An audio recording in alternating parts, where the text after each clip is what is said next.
All right, welcome back to week 8. This is part 2, where we're going to go over the next sort of couple lessons that you'll need to finish your notebook. And reminder, this is your last lessons before the assessment next week. So make sure you pay attention. All right. So on Monday, we went over summary notes, and you were supposed to read this article and answer these questions yesterday. Today, we're going to start looking at our argumentative paragraph. Let's look first at the discussion questions. If you don't already have your notebook open, please take a moment now to get it open. All right, so some of these discussion questions are specifically about Marie Curie, You Glow Girl, and some of them are more of a comparison between the two articles. The first one is explain the following quote. She had to be a superwoman to make it in the male-dominated field of science. This is from Marie Curie, You Glow Girl. That specifically relates to the idea that she, as a woman at that time in history, was not allowed to really have a career, so she was only allowed to do that because of her husband's blessing. She also would not have gotten any credit for her work itself. Being a female, she had to get her first Nobel Prize for the majority of her work with her husband and another male scientist, where then she wasn't able to practice science on her own terms and get credit for it on her own until after her husband passes away. So just a few insight things into that quote.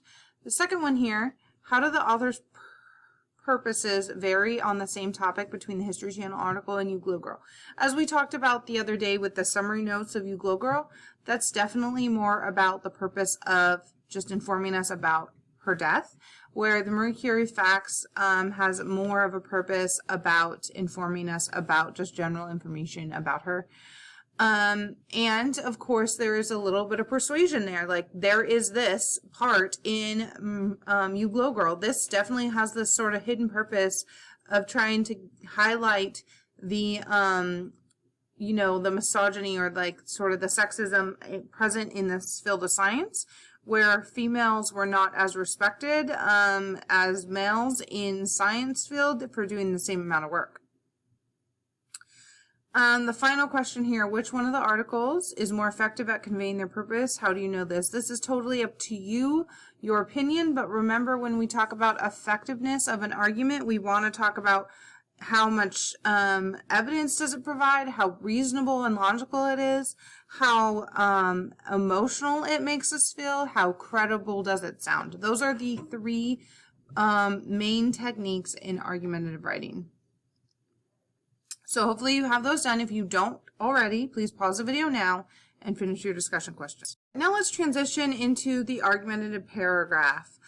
We've been working on argumentative paragraphs all quarter, so hopefully we sort of have a good idea for this now. But we will have an assessment on it starting next week. There's going to be an argumentative paragraph on your assessment, so you want to make sure that you have fully encompassed everything that you need to do for your paragraph to make sure that they are as good as you would like them to be. So argumentative paragraphs, we know we're going to use evidence from multiple texts. We're going to use personal examples. We're going to try to use emotionally charged words. And if we can, we're going to discount the counter argument. So in this case, because we just read about Marie Curie's life, and both of them really talk about sort of the difference between, both articles rather, talk a little bit about the difference between her and her husband, although Marie Curie Glow Girl is definitely a little bit more biased and very specifically pointing out how much more difficult it was for her as a female scientist. So we're going to just choose one side, and I've said this before, but it doesn't matter if you agree with what you write about. It really doesn't. This is just a practice. So we are just practicing this with the evidence that we have this week. That is all. That is all we're trying to do. So the prompt here is, in a persuasive paragraph, prove that being a female scientist is more challenging than being a male scientist, using evidence from Marie Curie's life to write this, right?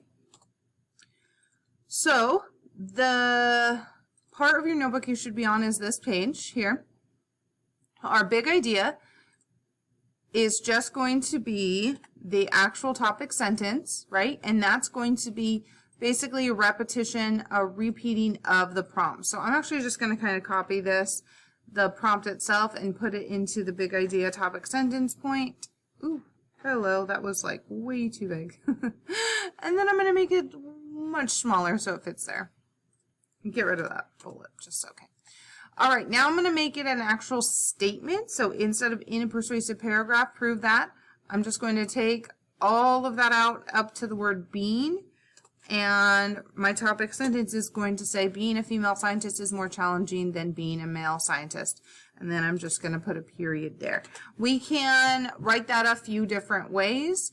You can say it in different ways, but at minimum you need to have like the basis of what is in the topic sentence in the prompt in your topic sentence. Being a female scientist is more challenging than being a male scientist. That is the point we're trying to prove. Now, to do that, we're going to use evidence from the different texts to prove that.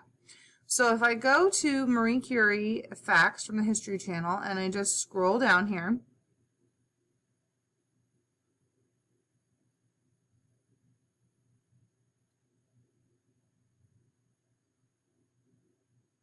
she was the first woman to be granted a Nobel Prize.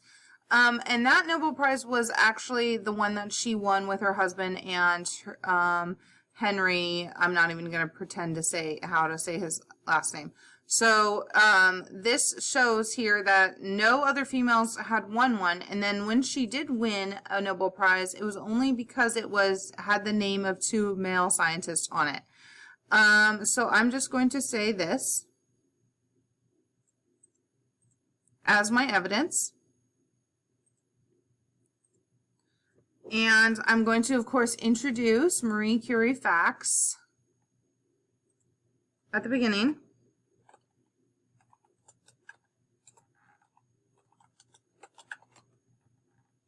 By History Channel. And then we're going to put that information here in quotes. All right, over here, this is where you would write, like, how does it prove your point? And so that's where you're going to put a little bit more detail, like I was just saying, about how not only was she the first woman who won,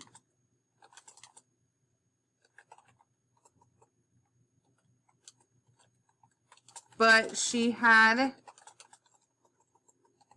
to share it with two men to get any recognition.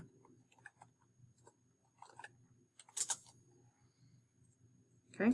As I've said before, whenever we do this, you can choose any quotes that you want. I'm just kind of demonstrating a couple to you to show you.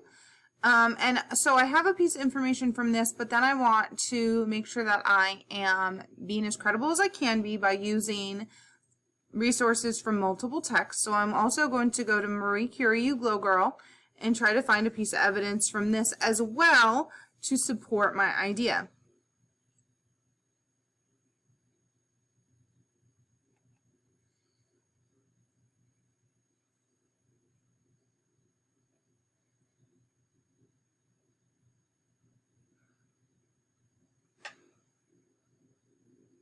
So, after Marie's life and lab partner was gone and she was heartbroken, but she was also a maniac. She went back to work. She became the first woman professor at the Sorbonne, and she taught Radioactive 101.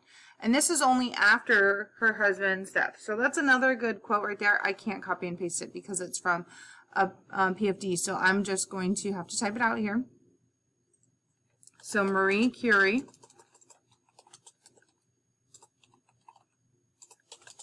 You Glow Girl, by Georgia Bragg.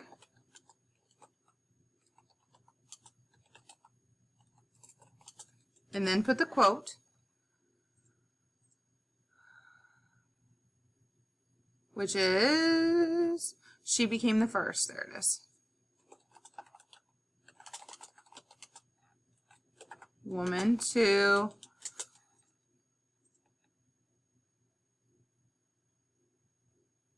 first woman professor at the Sorbonne.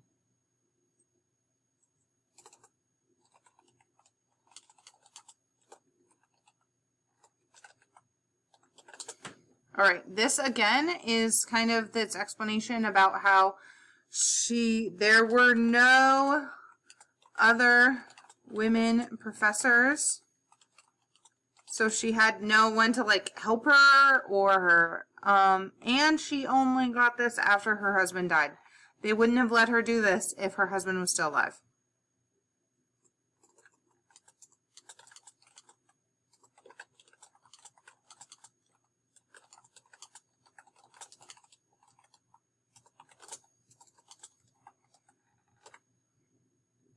Okay.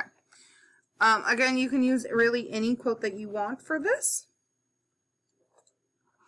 The final part here, this one's going to be a little bit harder for me to demonstrate because it's really more of a personal example for you. So anytime, anything that you can think of that is a personal experience, it can be something that you have heard of, something you've known about, etc. So, like, for example, for me, I could talk about how when I was a kid, there were no female scientists, no famous female scientists at all.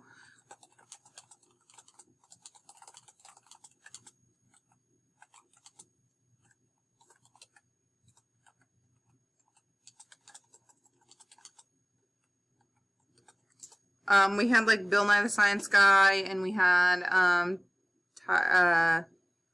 Tyson. I can't think of his last name right now. But anyways, we only ever saw male scientists on TV. And then again, over here, I would explain how does that show that being a female scientist is harder than being a male scientist. And in general, there's no representation. It seemed like it was possible. Okay, so this is our plan. Go ahead and pause the video now and finish your plan. Okay, now that your plan is finished, you're actually going to finish your paragraph tomorrow, but I'm going to remind you quickly how to do that. This becomes your topic sentence. This is your first sentence of this paragraph.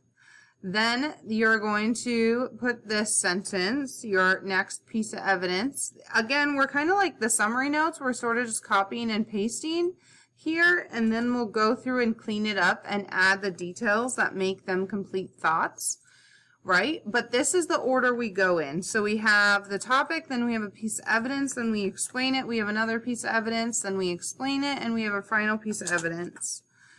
And then at the very end, you add a conclusion sentence explaining how it is more difficult to be a female scientist in sort of this male-dominated field.